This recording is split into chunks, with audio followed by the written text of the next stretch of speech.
Hey, welcome back. It's Chris from Chris's Terrain Layout. It is the middle of March 2018. Thought I'd do a layout update for you on the work that's been done on the layout in the past month. Over that span of about 4 weeks, I've been working on getting some more mountains up around the layout, specifically behind me and around the yard area. With the mountains, we've done some painting as well, prepping that for ground cover. There's some ground cover also behind me on the layout that I've added. We've done some ballast work and worked on the bridge for the upper level track that kind of goes over the end of the storage yard. Some work around the turntable area, a little bit, not too much. Mostly mountains have been the bulk of the work over the past couple weeks. So today we'll just kind of look at those things, talk about some of the techniques that I use to do the mountains and the scenic work around the mountains, and then we'll run some trains at the end. So thanks for tuning in. So as I stated, I've been working on some rock molds and mountain work going around by the upper level of track. So here's where our outer loop kind of goes into the tunnel under the upper level. We're working on the rock molds here, just adding some more paint and texture to them to make them look more realistic. I have not added any ground foam to this side of the layout at all. Just kind of working with colors to make those rocks pop a little bit more. As we kind of come around, you can see I've continued that rock work over here where this is where the storage yard is. So those tracks kind of come underneath this bridge. So I've continued that rock work with some basic coloring. I'll have to continue to work on some different accent coloring to add more depth there. And then this just kind of continues around here. So to kind of give you an idea of where we're at on the layout, the turntable area is down at this end, and then kind of come around here, the upper level comes up this ramp and then along this back spine where it does a loop of 072 track, and there'll be a siding industry up there as well, and some building flats and sidings off along the spine in the back. So this mountain here, there's a ramp, that's going to be a road that goes up to the upper level. So that rock work has continued across here, added some retaining walls. That pop-up hole there will be part of this mountain. So that's really where I've been focusing a lot of my time. Doing those rock molds takes about 45 minutes each, from prep to setting the plastic, and then getting the foam and getting them hot glued in place and then re-prepping again. So it just takes a lot of time. So I'm pretty happy with the progress that I've made so far. This from the tunnel portal here over only has one layer of paint, and it's just black right now. So I'll be adding some other earth tones to those rocks as well in due time. Where it's white along here, that's just going to be, right now it's either plaster cloth or Sculptamold. It will all be Sculptamold eventually, and then that will be painted brown, sort of like you see over here. It's been painted brown, and then that will get covered with ground foam and trees and some other things as well. These rocks over here are all white. They have not gotten a coat of black yet because I still have to continue some rock work up here and then fill in some holes and things like that. So if you kind of look, you can kind of see the evolution of these rock molds. If we start here, you'll see this is how the rock mold looks when it comes out of the mold itself. And so you've got some white and then some yellows as well from the foam in the back. Over here, I started to add like an artist gesso canvas primer paint. So that just, it's like a chalk paint, adds like just a thick layer of white paint that goes on those rocks that adds kind of a great foundation for adding more color later on. Moving over here, now we start to add some the black paint. And so how this goes on is it's basically just a black powder. So the black paint is just this powder tempera paint, and it is just goes on with this brush. It's just a powder. So it just goes on with this brush, and then you take a sponge and just sponge it, and just lightly, it kind of gets that powder to run down the stone. So that's how I get that look. And then eventually I'll take some earth tones, diluted earth tones like woodland scenics paints, and just kind of find some crevices, kind of just dabble that on and let it run down, get some more natural looks, and then we'll apply some ground foam as well in due time. So I'll follow up with that down the road. A little bit closer here to the edge of the layout, you'll see I've added some ground foam actually. So this area used to be open, and what I've done is just covered it with I've covered it with plaster cloth, and then sculpted mold, painted it, and then added my first couple layers of ground foam and some static grass as well. There's a lot of work that needs to be done here still, but it was I just wanted to get some nice scenery done. If people come over, they can kind of see what to expect later on.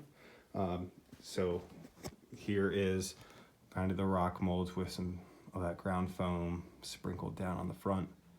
Gives it a much more realistic look. So over in this area by the trestle bridge, I have continued to add some more plaster. I've secured the brick culvert in place. So continue to add some more plaster of Paris in this area here, and then down where the waterfall will be down below, and then again further down into the bottom of the ravine. So I've added plaster of Paris here. This will then get sanded down lightly, painted, and then we'll add some of the Woodland Scenics water effects products to that, so it looks like we've got a small stream coming out, lightly falling into a pond, which lightly falls down below. This area here is the bridge for the upper level. Basically, the reason that there was a bridge up here is I wanted my yard tracks to be longer, but to fit the curve in with the space that I had allotted, I needed to put some sort of bridge in. I couldn't find one that I liked. I was looking at the MTH bridge that they have. It's like 36 inches long or so. Wasn't quite going to get it done, and it's plastic. And I figured, why not? I'll try my hand at kind of building my own bridge. So I'm happy with the progress so far. Obviously, right now it is just plywood along the top. That is going to get on the sides. I have some girder bridge pieces that are going to go on either side, so it'll look like a girder bridge when it's done. I've created some concrete supports, and then supports here in the back as well, just with wood and some paint, and I'm working on some weathering of those pieces as well. You'll see I've added some rust stains at the tops where the metal girder pieces will come into place, so it'll look like that's rusted and falling down. I've also added some rust where some rebar is showing through as well. So at a quick glance, it looks pretty good. Obviously, if you look long enough, you can tell that it's wood. So it'll be a work in progress, and eventually that'll get replaced with a real bridge. But for now, I'm pretty happy with the progress so far, and I think it will serve its purpose when it's all said and done. Here's the tunnel portal for the inner loop of track. What I've got going on here is my rock molds are going to come right in here. This will get filled in with an ivy along the side, but I wanted to just look inside that tunnel portal for a second. A lot of people worry about what to do inside a tunnel portal, because you don't want it to just be open, because you could clearly see in. If that was a hole, it would look pretty unrealistic. So one thing that I did is I take a couple rock molds and basically put them in to the tunnel portal a few feet back, and then I don't take a whole lot of time to worry about scenery in there. I run steam locomotives, so anything that any rocks that would be in a tunnel would be covered in soot. So mostly what I do is spray paint them brown and black. Once I know which rock molds are going to go in, I just take a flat spray paint, just spray them, and then maybe some dry white brushing on the edges of the rocks to make them pop a little bit. But for the most part, they're dark and black, and you can't really tell that it's just spray paint. So it gets the job done. Right now, there's still some white plaster cloth showing. That's going to all get covered up with the Woodland Scenics cinders, and then we'll have maybe some debris and things like that inside that tunnel portal. So, I don't go all out with the scenery and time inside the tunnel, because no one really sees it. Just enough to make it look like that stone continues in through that portal enough, really to just make me happy. Something else that we have that's new, I've put a bridge in for the upper level ramp, or the track that kind of leads to the upper level. So this is a Lionel girder bridge. Basically, I just took one edge off and then glued it to the underside of a piece of plywood, and I've added some stone supports there on either side. So there will be a roadway that comes in through there and then crosses over these tracks to this auto rack yard, and then eventually crossing over this little stream here to the Morrison Store Factory and eventually the passenger siding. Along the rest of this ramp, I am working on some stone wall molds. A lot of people like to use the stone rock wall, the foam pieces that you can get from your local hobby shop. They're about $18 or so for a little over a foot in length. That was just a little too rich for my blood. So I got the rock wall molds, and it's from the same place that I got the rock molds from, which is Bragdon Enterprises. And then I just make them the same way I make the rock molds. Over here, I've got two of them that have been painted, and I'm working on just some weathering and things like that to give them some more depth. And then, we'll fill in those cracks with some ivy or weeds or things like that. So that kind of gives you an idea of more progress on those molds. But over here, that rock wall is going to continue down all the way to that bridge. On the other side of that bridge, it's just going to be natural ground cover because it's not, that high up. So that's where it will transition over. Down below, we've got this other stream. So this comes in, there's another culvert here. We'll get some ground cover around this. I'm filling this in with plaster of Paris, kind of making it more level. I'll have another culvert over there that's going to kind of go underneath that parking lot. I might put some pipes in that it looks like there's kind of a drain from the parking lot into this stream and having that water flow down this way. So just kind of slowly working on that whenever I feel like getting really messy and dusty with the plaster of Paris. I mentioned that I've been working on wiring up a lot of switches. So a lot of the switches in this back part of the layout were not wired up. The last week they weren't. So I've been working on that, and I've added those switch controllers just to the edge of the layout here.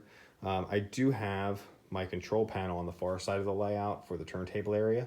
I wanted to make sure I had some switch controllers over here, so if someone's standing here, we can easily just switch the tracks and not have to walk all the way back over to the other side of the layout.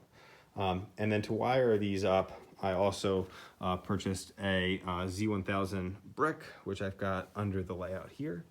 And then those wires go into that terminal block for powering up the switches on this half of the layout. So it's just an easy way to kind of divide up that power supply so we're not pulling a whole lot from our main power supply. So the last bit of update would be over here at the turntable area. I've been continuing my work getting some cinders in place. Some of these older whisker tracks are going to be covered with these cinders, and then working on some platforms. The edge of those platforms of the new whisker tracks, I've added some Sculpt-A-Mold to kind of raise that ground level up.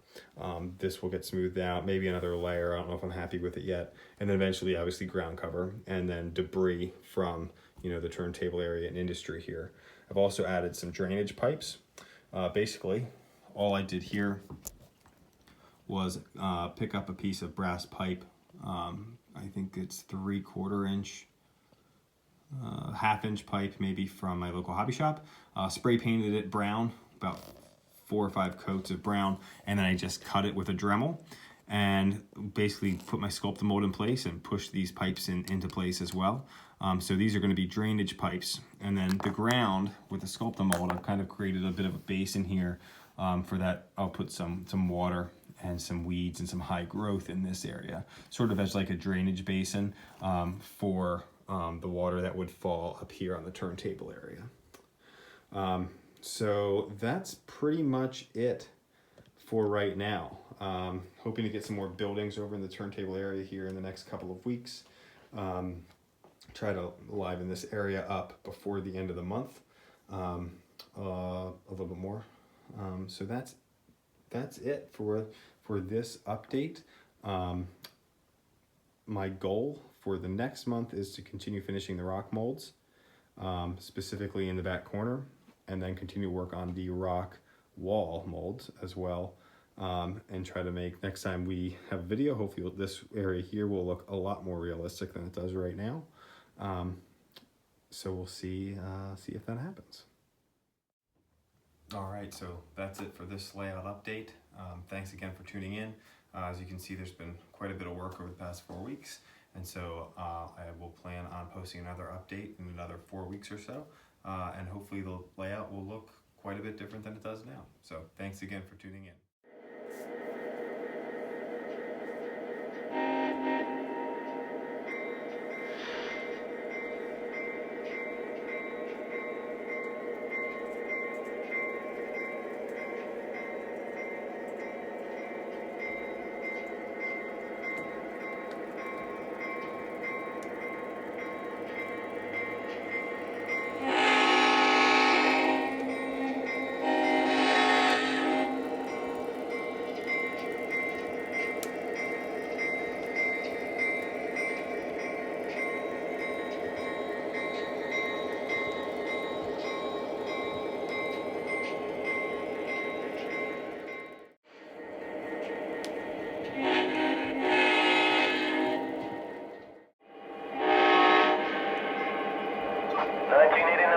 How's my track look ahead?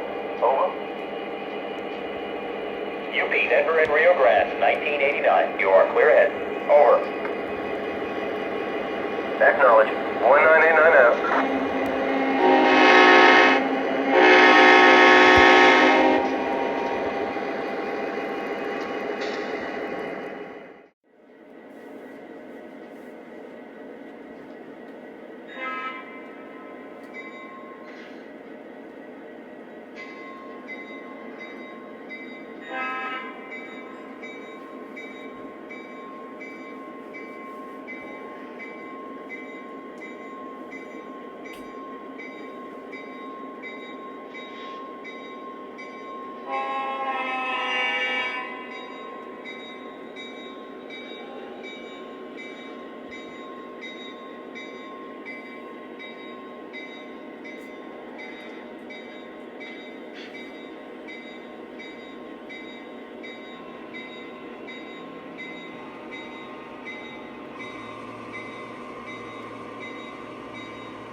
Denver and Rio Grande, 1989. You are clear ahead. Over. Roger that. 1989 out.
That's my track was ahead.